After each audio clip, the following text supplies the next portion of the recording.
Olá, fera! Essa questão aqui a gente tem que tomar muito cuidado porque ela envolve os conceitos vetoriais de quantidade de movimento. A gente precisa lembrar que quantidade de movimento ele é um vetor.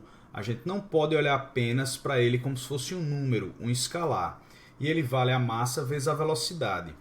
Lembrando que a quantidade de movimento aponta junto com a velocidade, já que massa é sempre um número positivo, ok? Então vamos lá. A bola, quando ela passa aqui pelo ponto A, a velocidade, lembre que velocidade é sempre tangente à trajetória. Então, quando a bola passa aqui pelo ponto A, ela vai ter uma velocidade que eu vou chamar de V0, beleza? V0. Ou, se preferir, a gente pode chamar de velocidade no ponto A, para não confundir com a velocidade inicial que ele chutou. Depois, ela atinge o ponto de altura máxima e depois, quando ela estiver aqui no ponto B, ela vai ter uma velocidade no ponto B, que é tangencial à trajetória também. Lembre que a velocidade é sempre tangencial à trajetória, beleza? Ótimo, então nós temos essa figura que está aqui. A velocidade VA tangencial à trajetória e a VB também tangencial à trajetória. E o que é que ele quer nessa questão? Que a gente marque a melhor representação da variação da quantidade de movimento, variação na quantidade de movimento da bola entre os pontos A e B. Ora, variação de qualquer coisa é essa coisa final, quantidade de movimento final. Para a gente, o final é o ponto B e o inicial é o ponto A, beleza? Menos a quantidade de movimento inicial. Nós estamos começando o problema no ponto A e terminando no ponto B.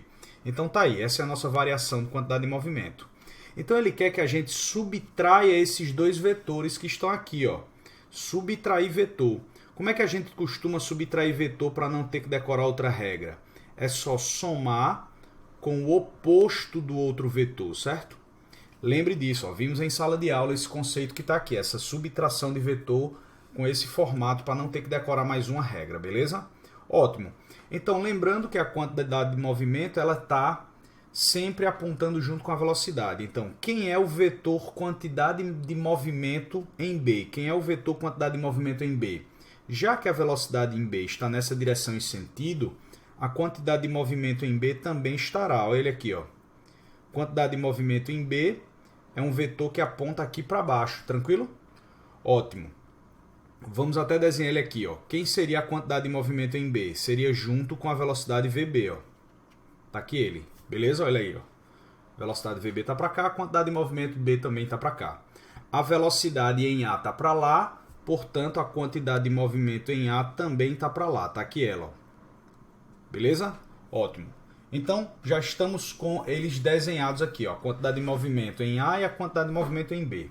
Então, está aqui. Ó, a gente precisa subtrair esses dois vetores. Quantidade de movimento em B está para cá. E eu vou somar com o oposto da quantidade de movimento em A. Se a quantidade de movimento em A está para lá, o negativo da quantidade de movimento em A está no sentido contrário. Ó. A gente só troca a cabeça da seta. Está aqui ele. Ó. Beleza? Então, recapitulando. Eu preciso subtrair esses vetores. E subtrair vetor é somar com o oposto. Então, eu repito a quantidade de movimento em B e eu somo com o oposto da quantidade de movimento em A. Está aqui. Ó. E como é que a gente faz isso aqui agora? Ó? Eu quero somar esses dois vetores. A gente pode usar a regra do polígono ou regra do paralelogramo, tanto faz. Eu vou usar aqui polígono, que é mais familiar um pouco para a gente.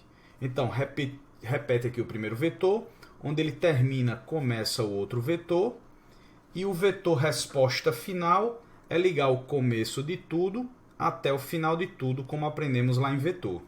Beleza? Então, aqui está a variação na quantidade de movimento. Ó. A variação na quantidade de movimento nessa questão está melhor representado pelo vetor para baixo, que está aí na letra D de dado. É uma questão bem interessante. Um forte abraço e até a próxima.